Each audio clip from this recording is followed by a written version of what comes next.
What's happening in the Twin Cities market? I'm Shelley with the Holz Group at Keller Williams Realty, and today I'm going to give you a quick update on how we're tracking in the 2025 Twin Cities real estate market. Overall, we're in a real healthy, balanced market. New listings are up about 4%, and sales are up about 2%. So activity continues, which is great. Days on market are just a little bit higher than they were this time last year. We're up about 48 days on market versus 42 days on market last year. So although you might see homes sitting on the market a little bit longer, it's not that dramatically different compared to previous year. Overall values are up about 3.5% as well. So home sellers are getting more for their home than they have in previous years, and appreciation continues, which is great news for the market overall.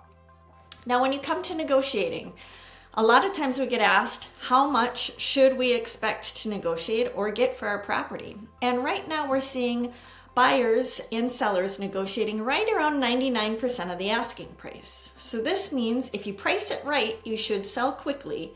And as a buyer, when you see value, you want to make sure you're jumping on that and writing an offer. Overall months of supply of inventory is right around 3 months, and that means it's a pretty balanced market where there's plenty of supply to match our demand. So overall, you might be hearing different things on the news or in different media outlets, and just keep in mind the real estate market is local. In fact, hyper-local. Even in the Twin Cities market alone, there's a bunch of micro markets that build up the Twin Cities market.